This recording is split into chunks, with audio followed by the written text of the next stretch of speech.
සුබ දවසක්. KWD creation ඉදිරිපත් කරන පරිගණක පාඩම් මාලාවේ අද පළමු පාඩම පරිගණක ඉතිහාසය. පරිගණක ඉතිහාසයේ ඉස්සෙල්ලාම කියවන යන්ත්‍රය ඇබකසය. මේ යන්ත්‍රය නිර්මාණය වුණේ අවුරුදු 3000කට වඩා එපිටදී චීනයේදී. සත්ව ඇටකටු, ලී කැබලි, පබලු වැනි දේවල් යොදාගෙන මේක නිර්මාණය කරලා තියෙනවා කියන එක සාක්ෂි තියෙනවා. ඒ කාලේදී ගණිතයේ සරලම අවධිය ගණිතමය කටයුතු වලට මේක චීන ජාතිකයන් විසින් යොදාගත්තා කියන එක පිළිගැනෙනවා. මධ්‍යම ආසියාවේ, මැද පෙරදිග, ඉන්දියාවේ පවා මේක භාවිතා කරලා තියෙනවා කියන එකට විද්‍යාඥයෝ පිළිගැනීමක් තියෙනවා. වර්තමාන පරිගණකය බිහි වෙන්නට මූලික වුණු යන්ත්‍රයේ විදිහට ඇබකසය බහුතර මතය. ඉන්පස්සේ ඉතිහාසයේ අපට හම් වෙන්නේ දඬු චක්‍රය කියන යන්ත්‍රය. ඇද්දල තහඩු මත ගණිතමය කොටස් යොදලා නිර්මාණය කරපු යන්ත්‍රයක්. ලඝු ගණක සිද්ධාන්ත තමයි මේකේ සඳහන් වෙලා තියෙන්නේ. මේ ලඝු ගණක සිද්ධාන්ත ඇසුරු කරගෙන මේක නිර්මාණය කරලා තියෙන්නේ ජෝන් නේපියර් කියන විද්‍යාඥයා. මේ ඔබ දකින්නේ ජෝන් නේපියර් කියන විද්‍යාඥයා. ඔහු ස්කොට්ලන්ත ජාතිකයෙක්. එතකොට පරිගණක ඉතිහාසයේ දෙවැනි යන්ත්‍රය විදිහට අපි දකිනවා දඬු චක්‍රය. ඒක නිර්මාණය කළේ ජෝන් නේපියර්. ඔහු ස්කොට්ලන්ත ජාතිකයෙක්. ඉන් පස්සේ අපි කතා කරනකොට පරිගණක ඉතිහාසයේ ඊළඟට අපට හම් වෙන්නේ පැස්කලයින් යන්ත්‍රය. අද අපි දකින ගණක යන්ත්‍රය එහෙම නැත්නම් කැල්කියුලේටරේ මූල ආරම්භය පැස්කලයින් යන්ත්‍රයේ විදිහට සැලකනවා.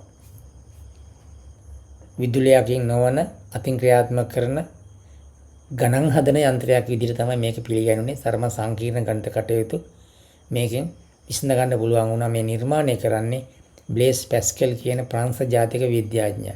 මේ ඔබ දකින්නේ එතුමා බ්ලේස් පැස්කල් කියන විද්‍යාඥයා. ඔහු හදන්නේ පැස්කලයින් යන්ත්‍රය. එතකොට ඇබකසය, දඬු චක්‍රය, ඊට පස්සේ පැස්කලයින් යන්ත්‍රය අපට හම් වෙනවා පරිගණක ඉතිහාසයේ. දැන් අපි දකිනවා ඊළඟ යන්ත්‍රයේ පරිගණක ඉතිහාසයේ ලෙබනිස් යන්ත්‍රය. ජර්මන් ජාතික වොන් ලිබනිස් කියන විද්‍යාඥයා විසින් නිර්මාණය කරපු ලෙබනිස් යන්ත්‍රය තරමත් සංකීර්ණ ගණිත කටයුතු මේකෙන් විසඳගෙන තියෙනවා. වොන් ලිබනිස් කියන විද්‍යාඥයා තමයි මේක නිර්මාණය කළේ. එතකොට දැන් අපි දකින්නේ ලෙබනිස් යන්ත්‍රය, ඇබකසය, දඬු චක්‍රය, පැස්කලයින් යන්ත්‍රය, ලෙබනිස් යන්ත්‍රය වගේ දේවල් අපට හම්බ වෙනවා. මේ අපි කතා කරපු යන්ත්‍ර සියල්ල පරිගණකය නොවේ. පරිගණකය නිර්මාණය වෙන්නට මූලික වුණු යන්ත්‍ර විදිහ තමයි සැලකන්නේ. ඉන් පස්සේ වර්තමාන පරිගණකයේ ස්වර්ණමය අවධිය බිහි වෙනවා 1830 ගණන් වලදී. එංගලන්ත ජාතික විද්‍යාඥයෙක් වන චාල්ස් බෙබේජ් මහත්තයා සංකල්පයක් බිහි කරනවා. ඔබ දන්නවා මේ කාලේ වෙනකොට මේ අවධිය වෙනකොට ලෝකේ කාර්මික විප්ලවයෙන් පස්සේ ශීඝ්‍රයෙන් දියුණු වෙන අවධියක්. ඒකෙදි කර්මාන්ත බිහි වෙනවා, නිර්මාණකරුවන් බිහි වෙනවා, වෙළඳපොළ ලොකු ප්‍රගතියක් ලැබෙන කාලයක්. මේ කාලෙදී මිනිස්සු මහන්සි වෙන විදිහට සොයා ගැනීම කරන විදිහට යන්ත්‍ර සූත්‍ර තිබ්බේ නැහැ. ඒකින්ද ඒකට විකල්පයක් විදිහට චාල්ස් බේජ් කියන විද්‍යාඥයා කල්පනා කරනවා න්‍යායන් තුනක් ඔහු හිතනවා. දත්ත ඇතුළත් කිරීම, දත්ත ගබඩා කිරීම, දත්ත සකස් කිරීම සහ තොරතුරු පිට කිරීම කියන න්‍යායන් කරගන්නට යන්ත්‍රයක් අවශ්‍යයි කියලා. ඔහු සැලසුම් කරනවා යන්ත්‍රයක් ඩිෆරන්ස් එන්ජින් කියලා. ඒක අසාර්ථක වෙනවා. ඊට පස්සේ ඒ ඇසුරින්ම ඔහු ඇනලයිටිකල් එන්ජින් කියන යන්ත්‍රය නිර්මාණය කරනවා. මේ ඔබ දකින්නේ චාල්ස් බේජ් කියන විද්‍යාඥයා. දැන් ඔබ දකින්නේ ඇනලයිටිකල් යන්ත්‍රය. ඔහු හදපු. මේ යන්ත්‍රය තමයි අර වර්තමාන පරිගණකයේ තියෙන ප්‍රධාන සංකල්ප ටික. දත්ත ඇතුළත් කිරීම, දත්ත සකස් කිරීම, ගබඩා කිරීම සහ තොරතුරු පිට කිරීම කියන න්‍යායන්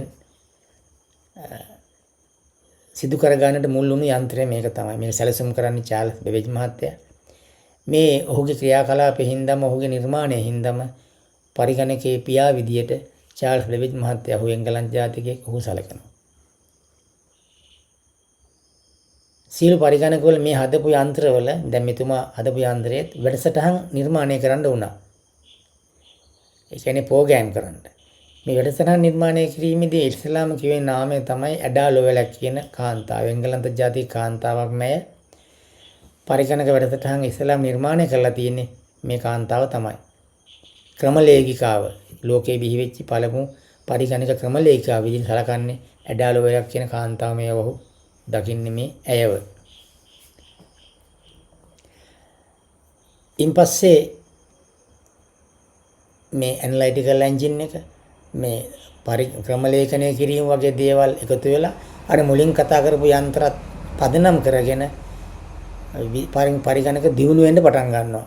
නව නව සොයා ගැනීම එක්ක වේගින් දියුණු වී එන පරිගණක දියුණු වෙනවා. විදුලි නිර්මාණය නිෂ්පාදනය විදුලියෙන් වැඩ කරන පරිගණකය ඉස්ලාම නිෂ්පාදනය කරනවා IBM කියන සමාගම Mark 1 කියලා. ඔනොතන්ට එනකන් අපි පරිගණක ඉතිහාසය පිළිබඳව කතා කරනවා. අදට පරිගණක ඉතිහාසයේ පාඩම මෙතෙන් නිමාවටපත් වෙනවා.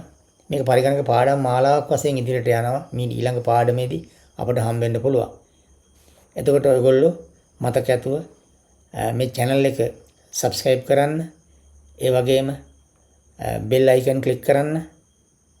all click කරන්න. ඒක අමතක කරන්න එපා. ඒක සහායකව දක්වන්න. අපිට මේ පාඩම් මාලාව ඉදිරියට කරගෙන යන්න සහයෝගයක් දෙන්න කියලා ඉල්ලා සිටිනවා. සියලු දෙනාටම තිරුවන් සරණයි. ස්තුතියි. මම KWD Creations වෙනුවෙන් දේශප්‍රිය ආර්යවංශ